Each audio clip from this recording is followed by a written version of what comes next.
What's good, Internet? My name is attackslug, and welcome to Because Reasons, the show where I play what I feel like when I feel like. And today I am here taking a look at Danger Zone on the PC, also available on the PS4. It is a spiritual successor to the Crash mode in the old Burnout games, which for those of you who've been on the channel for a long time would know that I love those Crash modes, right?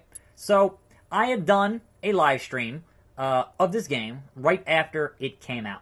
And at the time, it was only out for about a day, and I was really enjoying, just being able to get back into this mode of game. But now, having given this game a few hours of play here and there, I am ready to kind of give my full thoughts on how I feel about Danger Zone. Yeah, dig it! And overall, I am still somewhat positive, but also with a lot of caveats in how I feel about Danger Zone. Now, I understand the economic reality of being an independent game studio, right? Certainly as someone who is independent here on YouTube, I understand being independent and not having the funds to do everything you want to do, right? And while I understand that, at the same time, as someone who loves video games and is all about playing as many video games as possible, I also understand, okay, well, this is what you wanted to do, and you've accomplished kind of, the bare bones of what you wanted to do. At the same time, it's not quite exactly what I had envisioned when they first announced this particular game, right? So, anyone out there who knows I love Crash mode, and when I encounter other Burnout fans who are like, yeah, man, Crash mode, I'm like, yeah, awesome, we're good.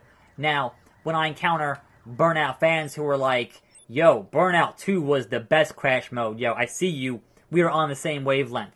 I still believe that Burnout 2 Crash mode is the best Crash mode for a very specific reason. And that reason is the game felt like a puzzle, right?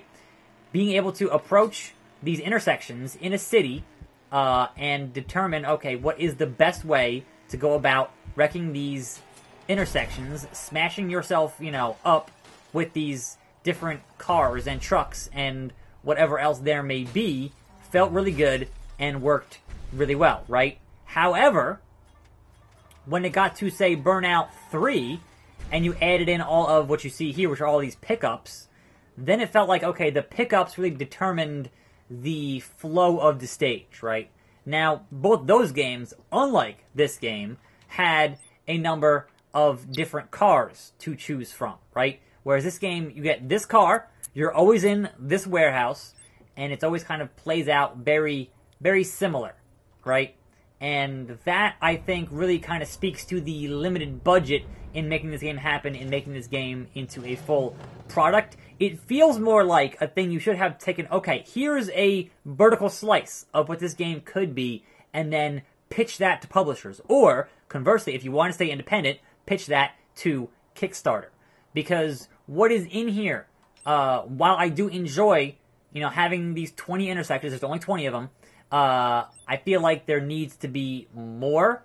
And just as a personal opinion, the fact that it's just, you're very beholden to, okay, if you want to get the best score, you need to literally hit every single one of these Crash things, every single one of these icons, and that will help you cash out in the maximum amount of what you need to get, the maximum amount of money to, be successful and get on the leaderboards in a high score capacity. And as you can see here, talking over this and playing at the same time is not a thing that I'm very good at, and it very much rewards you for playing over and over again to learn that perfect line.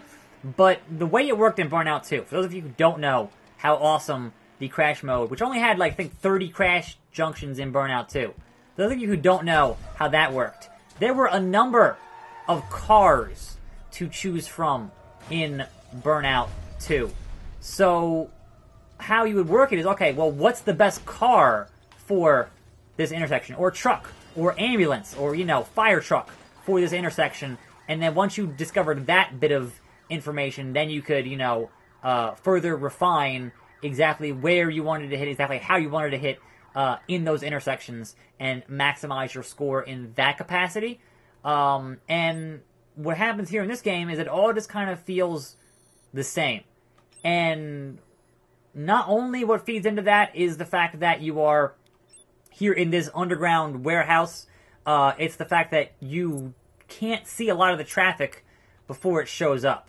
So you have these weird, blue things where all the cars come from, and that just kind of feels bland.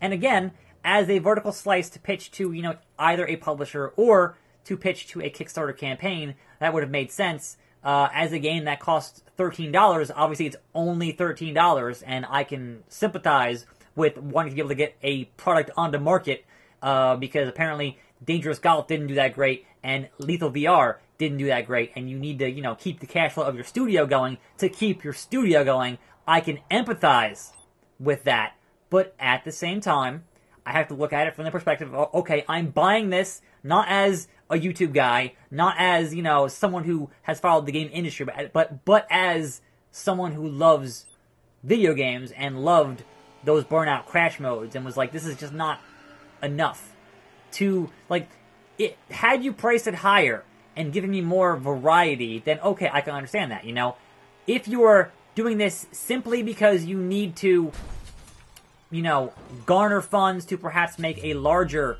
sequel, I can understand that. There are definitely things in the works where I can understand why you would pace this or price this the way you have priced this. That, I don't really, have an issue with that. But there you can see. Grand Slam bonus means that, as long as I don't get knocked off the track here, that I will do well in my score.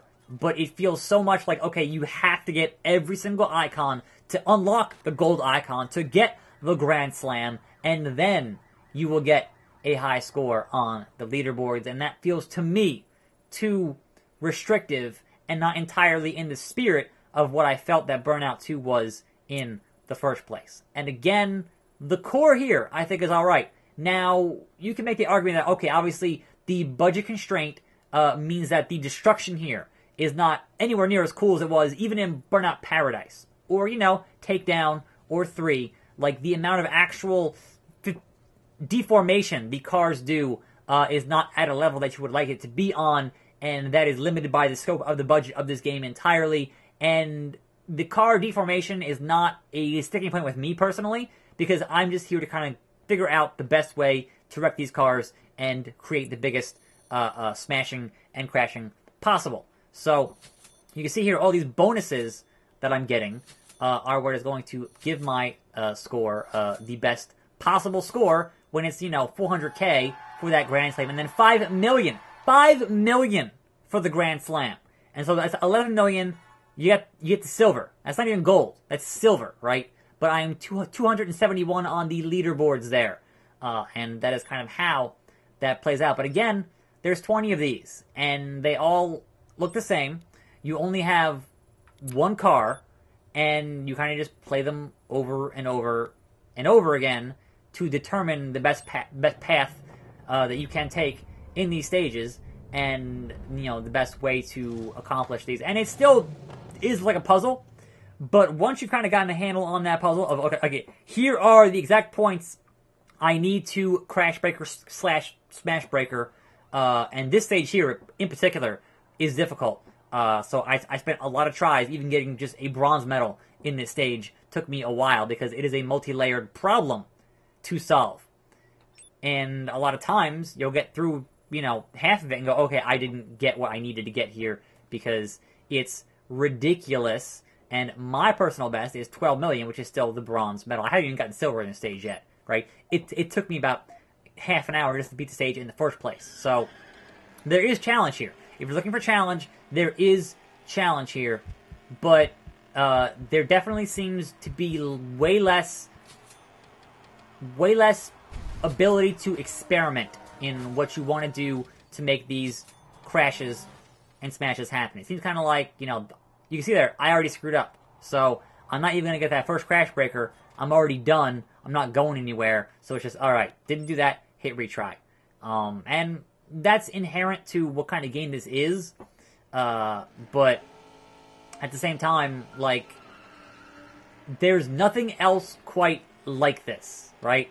And as someone who loved those old modes in those old games, I definitely am, you know, all about being able to do this once again in a video game, like, hype about it, but it definitely was one of those expectation meet reality type moments where, alright, this is what I expect from a 2017 version. See, I didn't even get it there. I didn't even get it there. A 2017 version of what this game should be, and then you get the reality of what this game actually is in 2017, and it's like not, just not quite what you want. And that, to me, is the biggest bummer of them all, is that, wow, it's close, right? It's close in a way that just bums me out, because it could be so much. Just give me that, just give it to me. Just give it. There's so much of this. Alright, I wrecked a bunch of stuff, but not enough to hit that first SmashBreaker. Not enough to get that first chain in the chain reaction going. And that's, you know, that comes down to player skill, but there is a bit of randomization involved in that bit of business. So, again, like, I'm never, because of this is, you know, so much like 3 that, well, I effed that up royally. Because this is so much more in the vein of 3 that I did spend some time with. And, you know, I spent some time with Takedown. But nothing quite matches the sheer amount of hours and time I spent in Burnout 2. And perhaps, had they had the budget to put this in a city, you know, to have this in a city where you would have, you know, more variety in what would take place in these crashes and crash modes, and where is the... There, no, get there. See, I didn't quite get there. And in not getting there, I will not get to continue the smashing. There are a bunch of ones down there at the bottom I'm not going to get to, etc., etc. You kind of get the idea here in Danger Zone. So, and I don't mind that it does not have the entire racing portion of what you would normally get in a Burnout game. I understand there is financial issues why you wouldn't get that.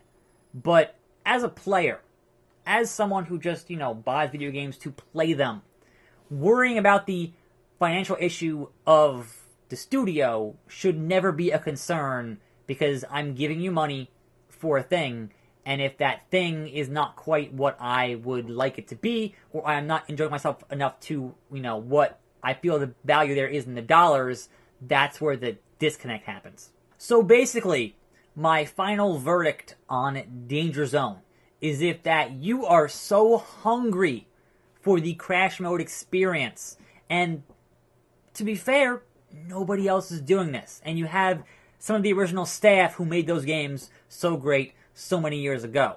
If you are that hungry, then definitely pick up Danger Zone. But if you are a die-hard Burnout 2 crash mode guy like I am, then it might just not scratch the itch you were looking for. If you're die-hard Burnout 3, then it might just do that. In any event, this has been Because Reasons. I am your host, attackslug, and I will see you next time and every day for more videos right here on this channel. And I'm out!